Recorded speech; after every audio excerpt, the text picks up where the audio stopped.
Hello everyone, today I want to talk about the unsatisfactoriness of life and 8 things that are getting in the way of you living a satisfied and fulfilling life.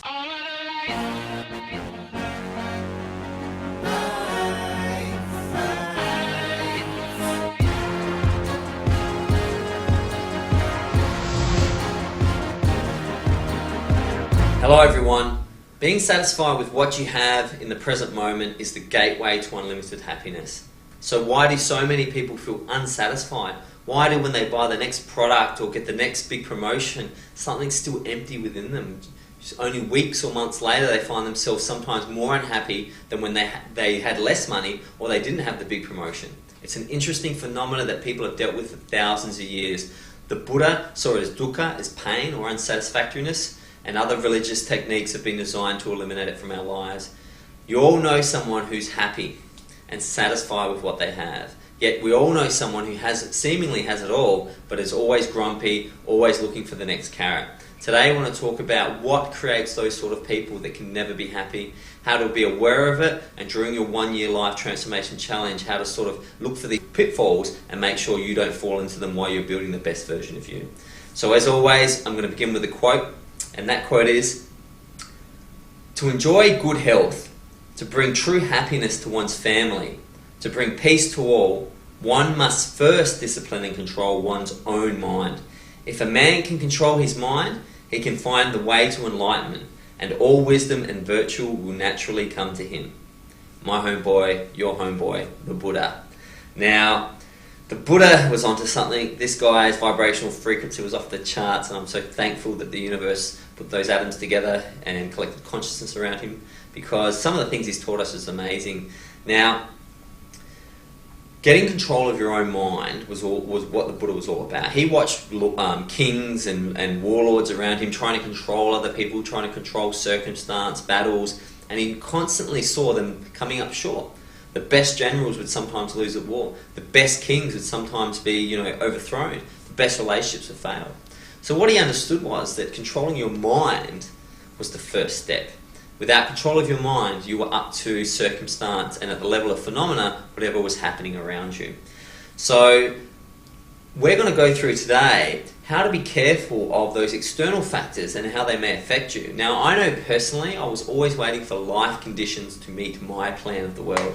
And I think I've told this there's a Jewish joke, if you, that rabbis often tell. They said, do you want to, and the joke goes like this. A man went up to God and wanted to make God laugh, so the man told God his plans for the future. And I really like that, because if you understand the Tao, the way of things, because we are intrinsically linked to everything, we're not in control, because we don't need to be in control. In the same way, the speedo of a car doesn't actually control the speed, but is involved in the speed, and all the instruments are moving together. You can really give faith and trust into the process that the car will move forward. Now, I know personally that I would have goal lists that were miles long. I couldn't wait to make this amount of money.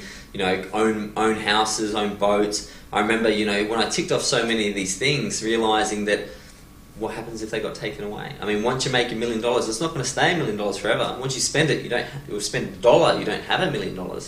So, to help illustrate this best, the wonderful comedian C.K. Lewis is going to give us out his take on how these things work. The terrible thing, so my kid has to, let your kid go and be a better example to the kids. She doesn't, just because the other stupid kids have phones, doesn't mean that, okay, well, my kid has to be stupid, otherwise she'll feel weird. Right. I think these things are toxic. I don't think especially for kids. It's just this thing. It's bad. And right. they don't look at people when they talk to them, and they don't build empathy. Kids are mean, and it's because they're trying it out. They look at a kid and they go, "You're fat." And then they see the kid's face scrunch up and they go, "Ooh, that doesn't feel good to make a person do that." Right. But they got to start with doing the mean thing. But when they write "you're fat," then they just go, that was fun. I like that. So That tasted good. yeah, exactly. The thing is, you need to build an ability to just be yourself and not be doing something. That's what the phones are taking away. Yes. Is the ability to just sit there like this. That's being a person, right? Yes. No one can, you gotta check. Because, you know, underneath everything in your life, there's that thing, that empty, forever empty. You know what I'm talking about? Yes. Yes. Yes, Yes, I know what you're talking about. That knowledge that it's all for nothing and you're alone. You know, it's down there. And sometimes when things clear away, you're not watching it, you're in your car and you start going, oh no, here it comes, that I'm alone, like it starts to visit on you. You know, just the sadness. Yes. Life is tremendously sad just by, you know, being in it. And so you're driving, and then you go, that's why we text and drive. I look around, pretty much 100% of people driving are texting. Yes. And they're killing, everybody's murdering each other with their cars. Yes. But people are willing to risk taking a life and ruining their own because they don't want to be alone for a second. Because it's so hard. I was in my car one time, and a Bruce Springsteen song comes on. And it made me really sad. It's like Jungle, what's the one, Jungle song? Jungleland. It's one where he goes, and he sounds far away. You know, it's like, that's half. Wait. That's half of them. Yeah, a lot of them. No, he goes, Yeah, exactly. And it's really far away sounding. Yeah. Can you do it with the reverb? Can you do, hey, hey? No, they're not doing it. They're not. I was trying to try it. So. Like that? Yeah. Except for it was Springsteen. If it was you doing that, I would have been like, what the hell is that in my radio? Springsteen. I did it just the same as Bruce. And I heard it, and it gave me kind of like a fall back to school depression feeling. It made me really sad. Yeah. And I go, okay, I'm getting sad. I got to get the phone and write hi to like 50 people. And then, you know, somebody cool writes back, and then somebody not as cool writes after, and I'm like, oh, you, I'm not gonna. I got somebody better. But, hey, how come you didn't answer my text? Speaking of which. Yeah, well, because he wrote first. That's right. So, anyway, I started to get that sad feeling, and I was reaching for the phone, then I said, you know what, don't. Just be sad. Just let the sadness, just stand in the way of it and let it hit you like a truck. And I let it come and Bruce, and I just started to feel, oh my God. And I pulled over and I just cried like a bitch. I cried so much. And it was beautiful. It was like this beautiful, it's just this, sadness is poetic. You're lucky to live sad moments. And then I had happy feelings because when you let yourself feel sad, your body has like antibodies. It has happiness that comes rushing in to meet the sadness. So I was grateful to feel sad, and then I met it with true, profound happiness. It was such a trip, you know. And the thing is, because we don't want that first bit of sad, we push it away with like a little phone for the food, and you get a little kind of. You never feel completely sad or completely happy. You just feel kind of satisfied with your product. Yes. And then you die. So that's why I don't want to get a phone from my kids. That's what I'm Incredible video and so well put in a modern context. Happiness is about being happy with your life. You can only experience happiness in the moment. So if you're telling yourself that trip to Bali is going to be awesome, or you had a great time in Paris a few years ago, or your ex-boyfriend was better than your current boyfriend, that's craziness. Whatever you can experience can only be experienced in the present moment. You must remain focused on what you currently have.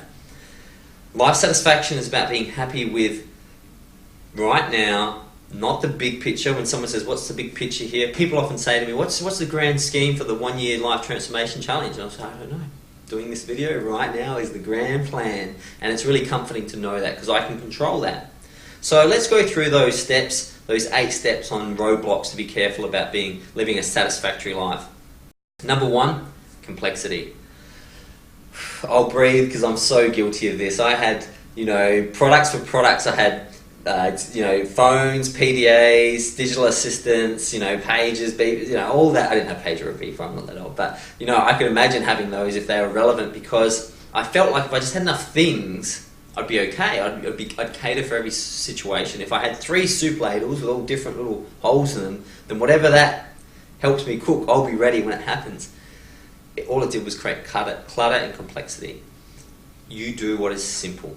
I suggest in the checklist that you've probably already downloaded is you get enough sleep, you drink water, you meditate, you stretch, you work out, and you work on your relationships. That's about as complex as life needs to be. But we had so many layers, trying to be so many things, and it really removes satisfactoriness, because the more complex your life becomes, the less able you are to be present in the moment.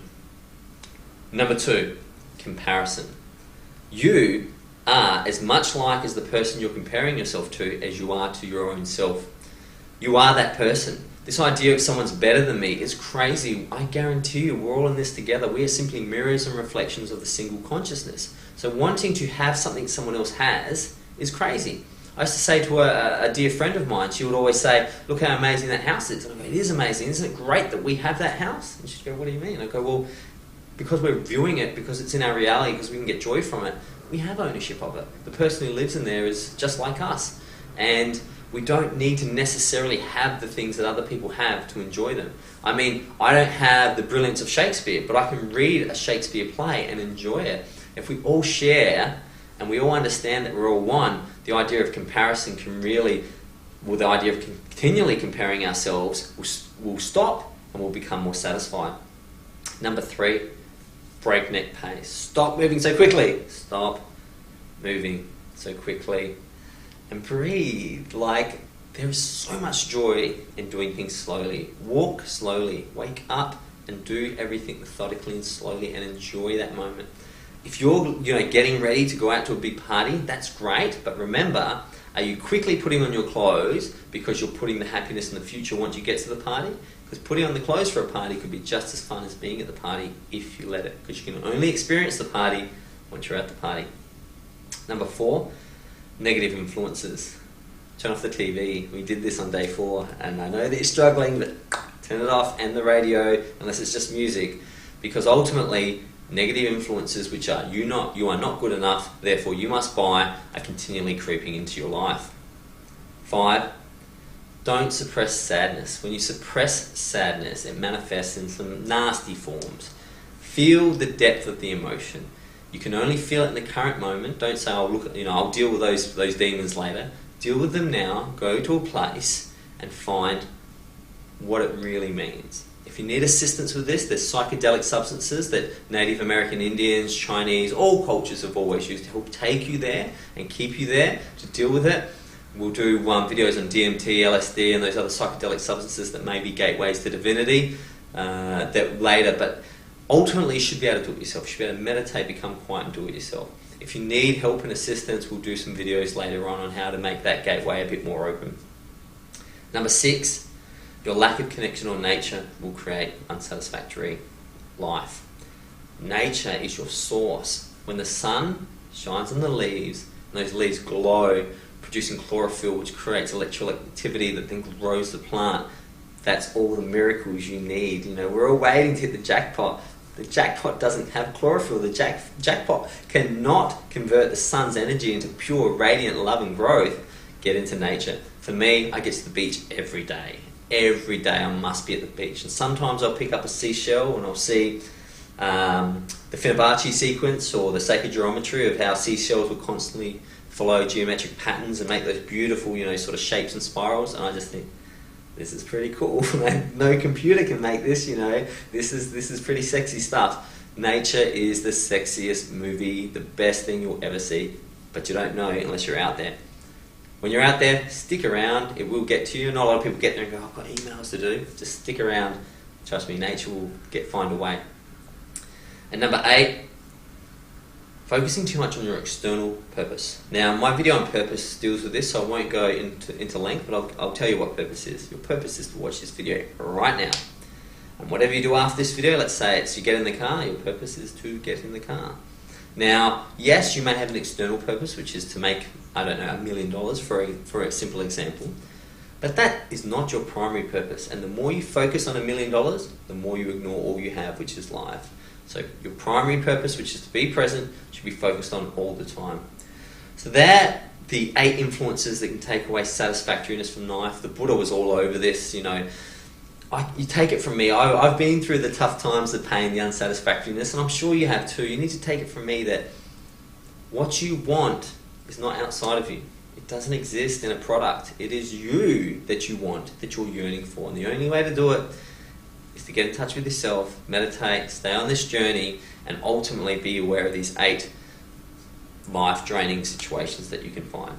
So excited to see you for tomorrow's video. This was a long one. I'm glad you stuck in. I'm so happy to be doing this process with you, and I'll see you for tomorrow's video. Goodbye.